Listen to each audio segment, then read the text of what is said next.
Hello student, मैं एक तस्वीर आप सभी का ज्ञान चैतन्य चैनल में बहुत-बहुत स्वागत करती हूँ। आज के इस टॉपिक में गुलाम वंश से रिलेटेड जो है क्वेश्चन आंसर यहाँ पर देखने वाले हैं, तो शुरू करते हैं। निम्नलिखित में से किस इतिहासकार ने इल्तुतमिश को भारत में मुस्लिम राज्य का वास्तविक संस्थापक माना है? तो किसने माना है? तो ये आर.पी. त्रिपाठी ने माना है। किसने? आर.पी. त्रिपाठी ने। व्याख्या देख लेते हैं। इतिहासकार आर.पी. त्रिपाठी ने इल्तुतमिश को भारत में मुस्लिम राज्य का वास्तविक संस्थापक कहा जाता है। इल्तुतमिश प्रथम इलवरी तुर्क था। 1200 ईस्वी में ग्वालियर विजय के बाद इसे उस नगर का अमीर बनाया गया। बाद में सुबुतगीर ने इसे बदायूं की इक्ता प्रदान की। गुलाम वंश के संस्थापक कुतुबुद्दीन ऐबक की मृत्यु के पश्चात उनके उत्तराधिकारी इल्तुतमिश ने लाहौर के स्थान पर दिल्ली को अपनी राजधानी बनाया। गुलामों का गुलाम जो है इल्तुतमिश को कहा जाता है, क्योंकि मोहम्मद गौरी के गुलाम कुतुबुद्दीन ऐबक ने इल्तुतमिश को खरीदा था। आगे देखते हैं अगला क्वेश्चन। प्रथम इलवरी शासक कौन था? तो आंसर हो जाएगा इल्तुतमिश।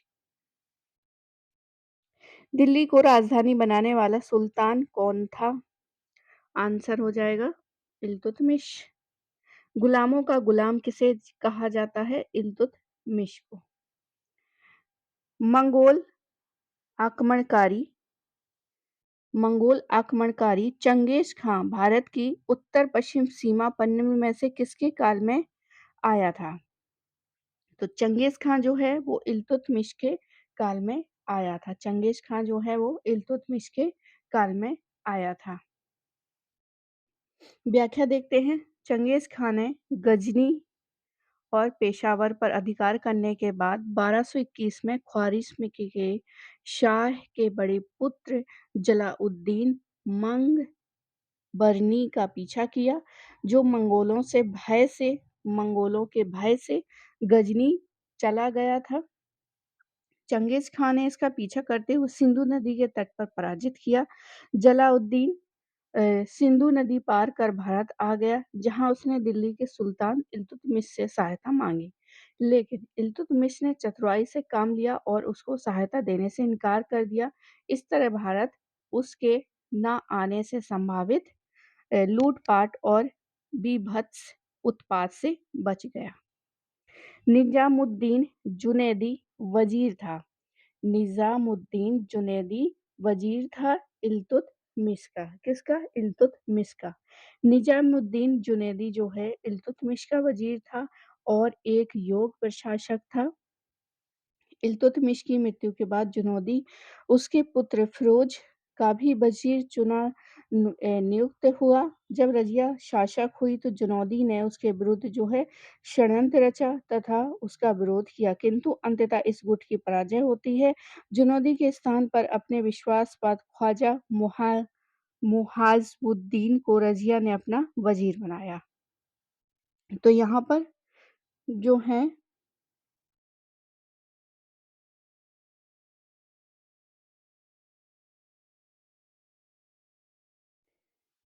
यहाँ पर जो है वज़ीरों की बात हो रही है, तो इल्तुतमिश का वज़ीर जो है जुनैदी, निज़ामुद्दीन जुनैदी हो गया और ये जो है उसके पुत्र फ़िरोज़ का भी ये वज़ीर रहा। इल्तुतमिश का जो पुत्र है फ़िरोज़ उसका भी ये वज़ीर नियुक्त हुआ।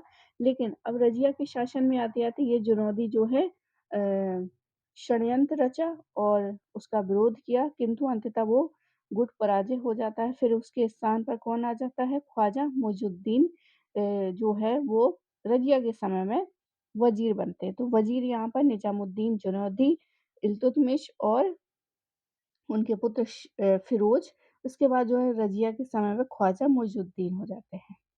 और इल्तुतमिश ने इमादुल मुल्क को रावत-ए-अर्ज की उपाधि दी थी। रावत-ए-अर्ज की उपाधि दी थी। इमादुल मुल्क एक दास था और अपनी योग्यता और प्रतिभा के बल पर मुमालिक के पद पर बलबन ने नियुक्त किया था। आज़िर-ए-मुमालिक का स्वतंत्र दीवान-ए-आज़िज़ कहलाता था। यहाँ पे है सल्तनत काल में रावत-ए-अर्ज की पदवी दी गई। रावत-ए-अर्ज की पदवी किसको दी गई थी? इमादुल मुल्क को। आगे है भारत अब अरब नहीं है, इसे दारुल इस्लाम में परिवर्तित करना व्यावहारिक रूप से संभव नहीं है। यह कथन किससे जुड़ा है? तो इल्तुतमिश से जुड़ा है। सल्तनतकालीन शासक इल्तुतमिश ने तुर्कों को बड़ी संख्या में एकताएं प्रदान की। इल्तुतमिश ने कहा है कि भारत अरब नहीं है, इसे दारुल इस्लाम में परिवर्तित करना संभव नहीं है। इल्तुतमिश ने 1229 में बगदाद के खलीफा से मांग पत्र प्राप्त कर उसने भारतीय प्रदेशों की वैधानिक स्वीकृति यानी कि खिलअत प्राप्त की। उसने ईरान की राजतंत्रीय परंपराओं को ग्रहण किया तथा उन्हें भारतीय वातावरण में समन्वित किया, जिससे सुल्तान के रूप में उनकी स्वतंत्र स्थिति एवं दिल्ली सल्तनत को औपचारिक मान्यता प्राप्त होती है। आगे देखते हैं अगला क्वेश्चन। निम्न में से किस सुल्तान ने खलीफा से खिल्लत प्राप्त की थी? तो खलीफा से खिल्लत जो है सुल्तान इल्तुतमिश ने। दिल्ली सल्तनत का प्रथम वैधानिक सुल्तान कौन है? तो इल्तुतमिश ही है। सुल्तान इल्तुतमिश के शासन में न्याय चाहने वाले व्यक्ति को पहनना पड़ता था, तो ये पहनने पड़ते थे लाल वस्त्र। और ये काम जो है वो उनकी बेटी ने भी किया था। तो यहाँ पर देख लेते हैं सुल्तान इल्तुतमिश के शासनकाल में न्याय चाहने वाले व्यक्ति को लाल वस्त्र पहनकर सुल्तान तथा जनता के समक्ष उपस्थित होना पड़ता था। न्याय के लिए इल्तुतमिश ने राजधानी तथा सभी प्रमुख नगरों में काजी तथा अमीरे दाद नियुक्त किए। इसके निर्णय के विरुद्ध जो है लोग प्रधान काजी की अदालत में अपने मुकदमे पेश करते थे। अंतिम फैसला उसी के द्वारा किया जाता था। न्याय व्यवस्था में सुल्तान सर्वोपरि था। इल्तुतमिश की न्याय व्यवस्था के संबंध में इब्न बतूता लिखता है कि सुल्तान के महल में सम्मुख संगमरमर के दो बने सिंह, उनके गले में घंटी लटकती हुई थी। पीड़ित व्यक्ति उन घंटियों को बजाता था। उनकी फरियाद सुनकर तुरंत न्याय की व्यवस्था की जाती थी। आगे दिल्ली का वह प्रथम सुल्तान कौन है जिसने नियमित सिक्के जारी किए और दिल्ली को अपना साम्राज्य की राजधानी घोषित की थी? तो इल्तुतमिश हो जाएंगे। इल्तुतमिश पहला तुर्क सुल्तान शासक था जिसने शुद्ध अरबी के सिक्के चलाए थे। मुद्रा प्रणाली में उसका योगदान सर्वाधिक था क्योंकि उसी ने चांदी का टंका एवं तांबे का जीतल प्रचलित करवाया था।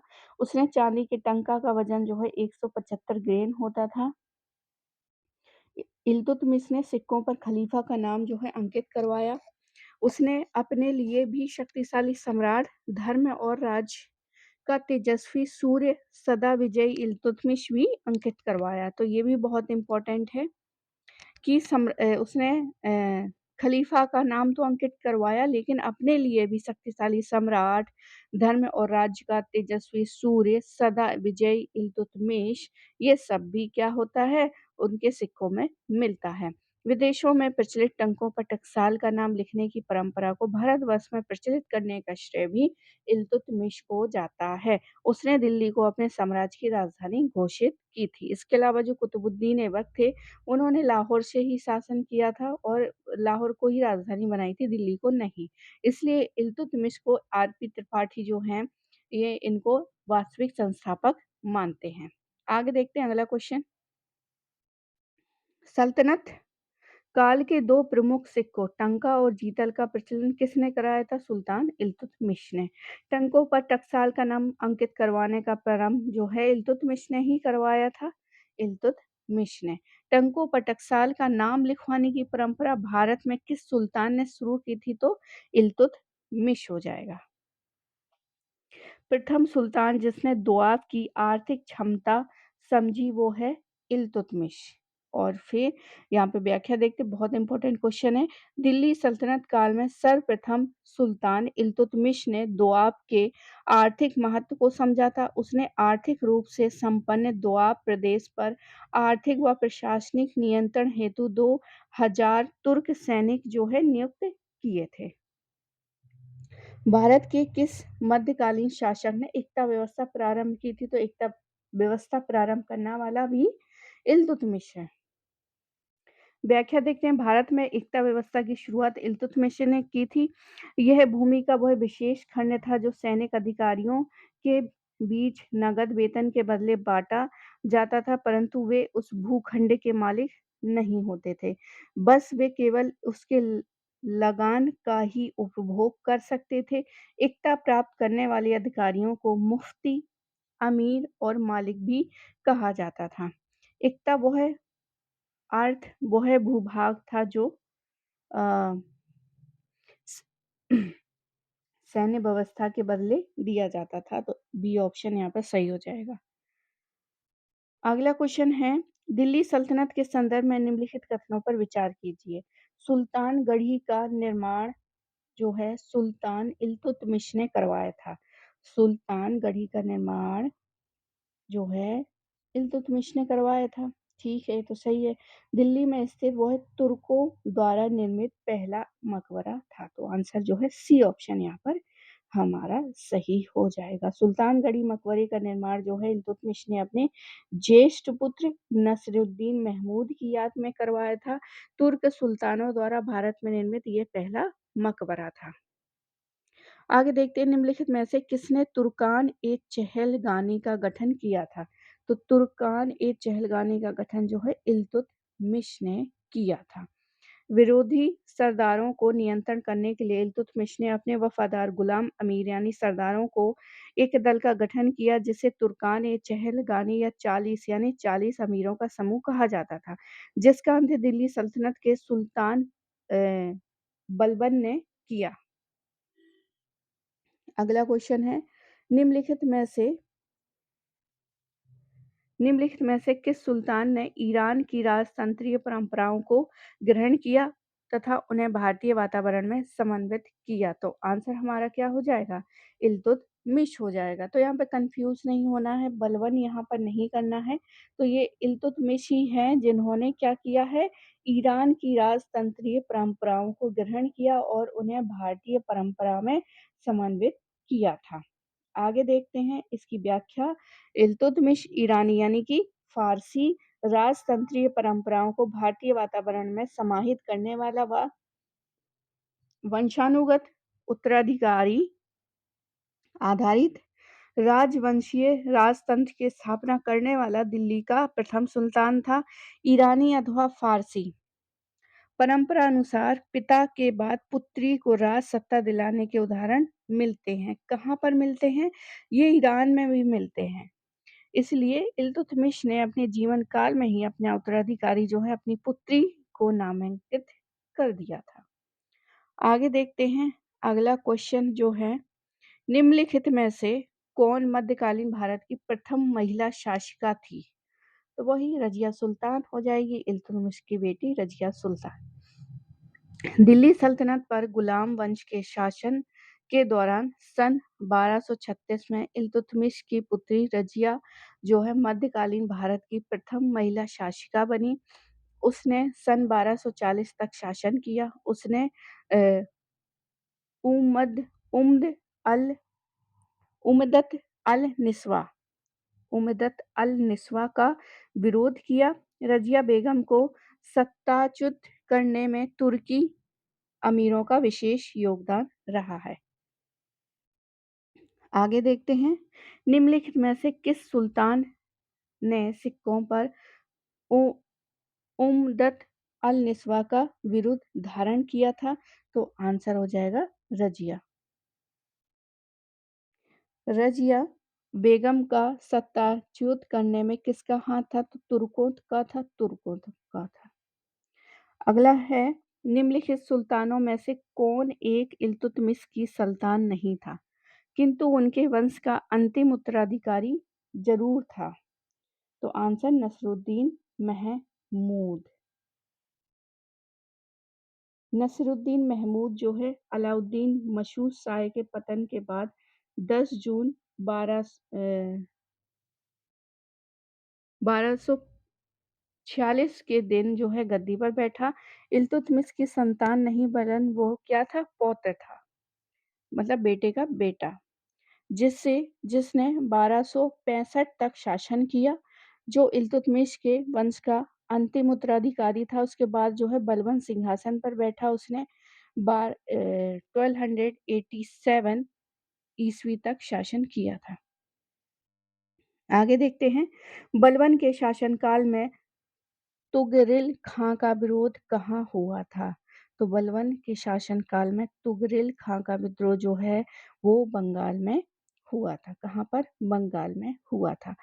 बलबन के शासनकाल में एक तुर्क सरदार जो है तुगरिल खां ने 1279 ईस्वी में बंगाल विद्रोह किया और कहाँ पर? बंगाल का सूबेदार था, उसकी राजधानी लखनऊ थी।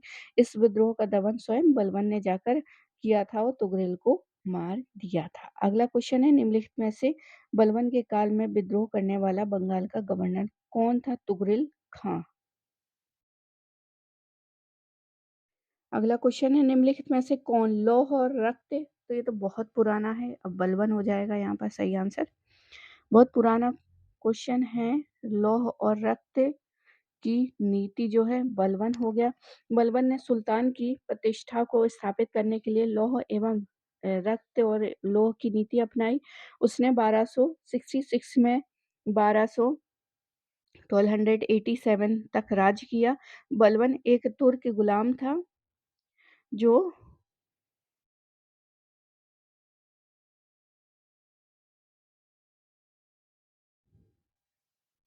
तो ये एक तुर्क गुलाम था, जो गुलाम के रूप में भारत लाया गया था और इल्तुतमिश ने उसे खरीदा था।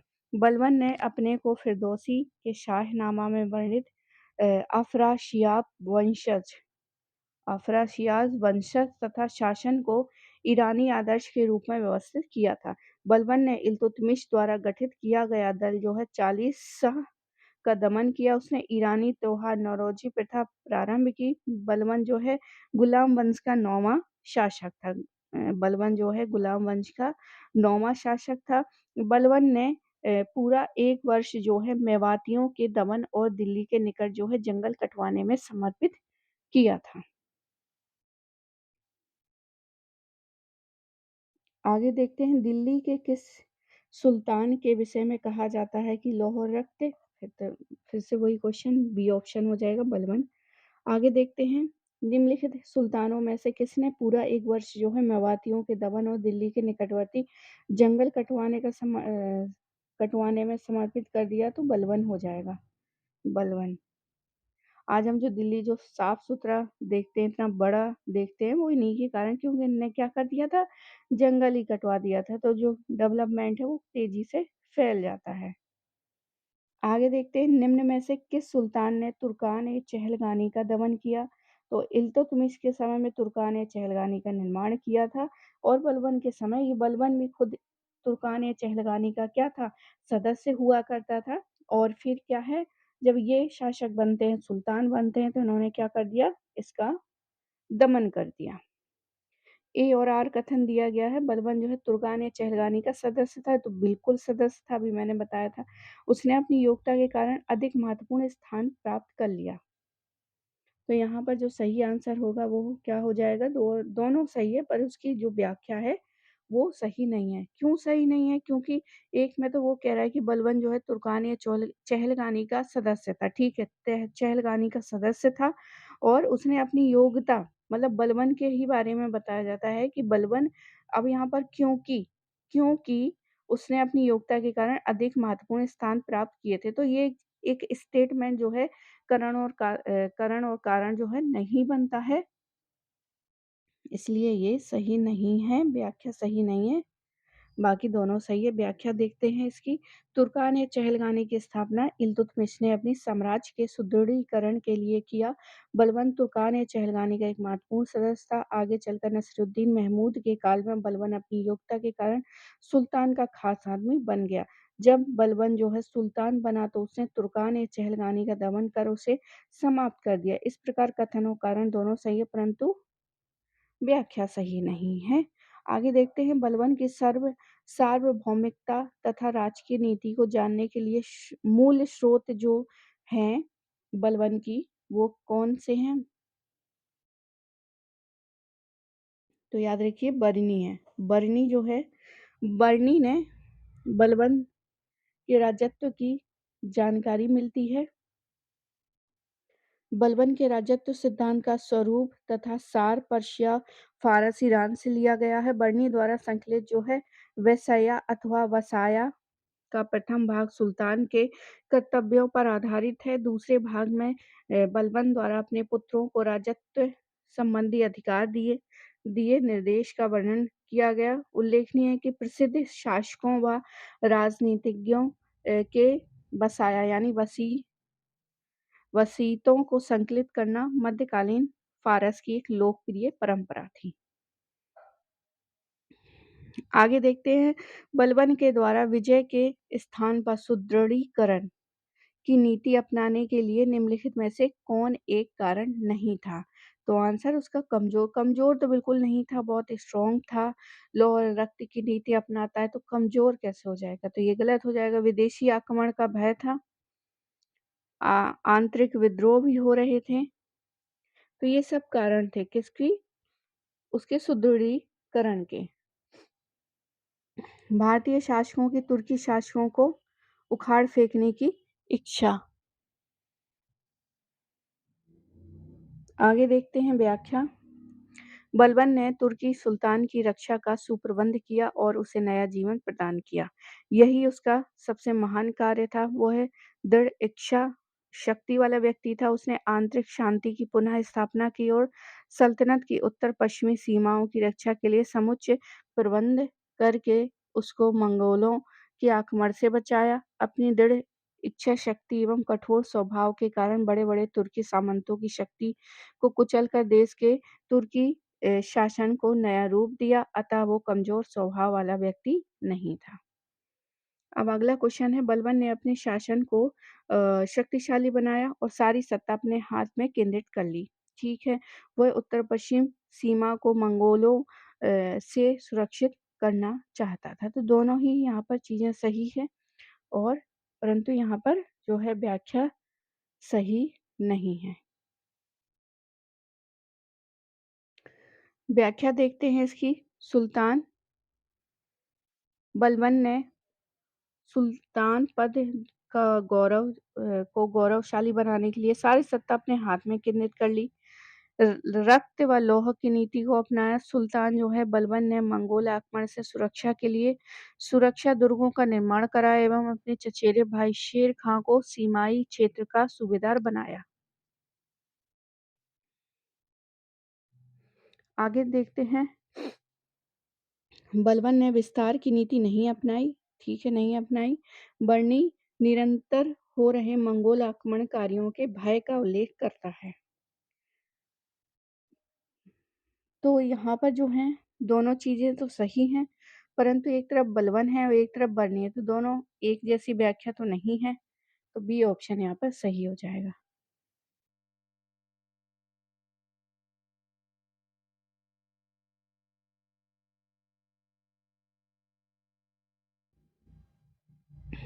अगला क्वेश्चन देखते हैं, सुल्तान बलबन ने अपने दरबार का गठन किया था। तो ये फारसी परंपरा के अनुसार, किसके अनुसार? फारसी परंपरा के अनुसार बलबन ने अपने राजत्व को प्रभावशाली बनाने के लिए फारस की रहन सहन परंपराओं को अपनाया तथा अपने दरबार में मध्य एशिया के सल्जुक तथा ख्वारिश में सुल्तानों के ढंग का शिष्टाचार प्रचलित किया। उसने अपने पौत्रों के नाम भी फारस के संभ्रांतों की भांति कैकुबाद, कैखसरो और कैक्रास रखा था। अगला क्वेश्चन है, दिल्ली का प्रथम सुल्तान जिसने दरबार में गैर ईरानी यानी कि फारसी पद्धति प्रथाओं का प्रचलन किया था, वो कौन था? तो बलबन था। बी ऑप्शन सही हो जाएगा। दिल्ली सल्तनत में बलबन ने अपने दरबार में गैर इस्लामी परंपराओं का प्रचलन किया। उसका आदर्श जो है ईरानी बादशाह थे, जिसने सिजदा यानी भूमि पर लेटकर अभिवादन करना और पैबोस यानी सुल्तान के सिंहासन के निकट आकर उसके चरणों को चूमना जैसी ईरानी प्रथाओं को प्रारंभ किया। उसने दरबारियों के लिए शराब पीना क्या कर दिया? निषेध बंद कर दिया कि आप शराब नहीं पिएँगे, उन्हें विशेष वस्त्र धारण करके ही मतलब एक यूनिफ़ॉर्म जैसे कि आपको अगर दरबार में आ रहे हैं तो बहुत ही शान और शौकत से आना चाहिए, इस तरह से। बन-ठन के आना चाहिए। तो एक विशेष वस्त्र जो है धारण करके ही आना है कि ऐसे नहीं ठीक है आप आ गए कुछ भी पहन के ऐसा नहीं था। मतलब एक शिष्टाचार अनुशासन वाली बात जो है ना, वो बलबन ने लागू की थी। उसके दरबार में प्रत्येक वर्ष जो है ईरानी त्योहार नवरोज़ बड़ी शान और शौकत से मनाया जाने लगा। बलबन अपने को किसका वंशज मानता है? तो ये है अफ़ासियाब, अफ़ासियाब का वंशज मानता था। बलबन अपने राजनीतिक आदर्श के लिए फ़ारस के पौराणिक वीरों से प्रेरणा लेता था। बलबन ने स्वयं की वंशावली को फिरदौसी के शाहनामा में वर्णित वीर तुरान के तुर्क पौराणिक अफ़ोसियाब से जोड़ा तथा संजर यानी इस्लाम का नायक को अपना पथ प्रदर्शक घोषित किया। आगे है अगला क्वेश्चन है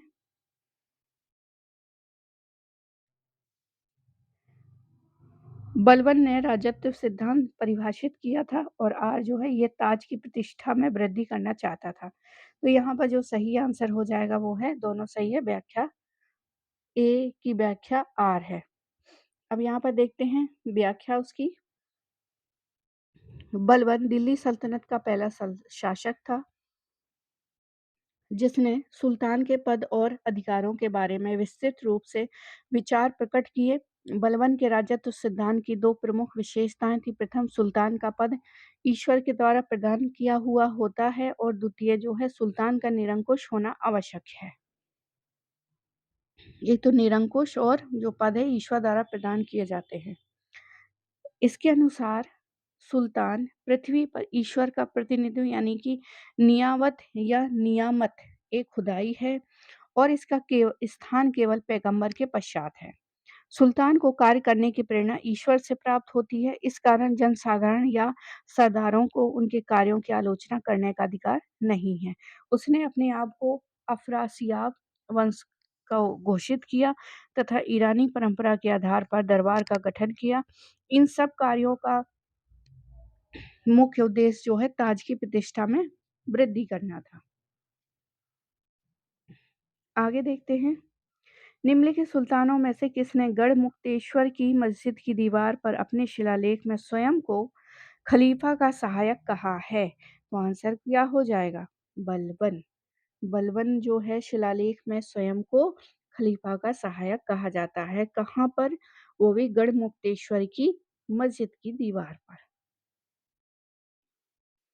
अगला क्वेश्चन है बलबन के राजत्व सिद्धांत को दिल्ली सल्तनत के किस शासक ने पुनः स्थापित किया था? तो आंसर अलाउद्दीन खिलजी। बलबन के ही राजत्व सिद्धांत को दिल्ली सल्तनत के किस शासक ने पुनः स्थापित किया? तो अलाउद्दीन खिलजी हो जाएगा।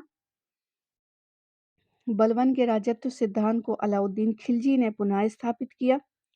अलाउद्दीन ने राजत्व की धारणा में बलबन के चारों विचारों का अनुसरण किया। वह राजा के दैवीय अधिकारों में विश्वास रखता था और खुद को पृथ्वी पर ईश्वर का प्रतिनिधि मानता था। उनका विश्वास था कि राजा सामान्य मनुष्यों से पृथक उच्च देवी शक्ति संपन्न होता है, अतः राजा की इच्छा ही कानून है और समस्त प्रजा उसको मानने के लिए बाध्य है। आगे देखते हैं एक तरफ सूची दी गई है और उसका मिलान करना है। इल्तुतमिश के समय पर जो है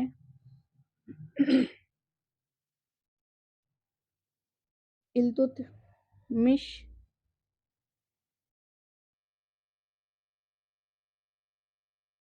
वो हो जाएगा शमसी, बलवन हो जाएगा इलवरी, बलवन इलवरी, जमालुद्दीन याकूत हबशी, हबशी हो जाएगा, मंगू जो है मंगोल से। तो ए ऑप्शन यहाँ पर सही है।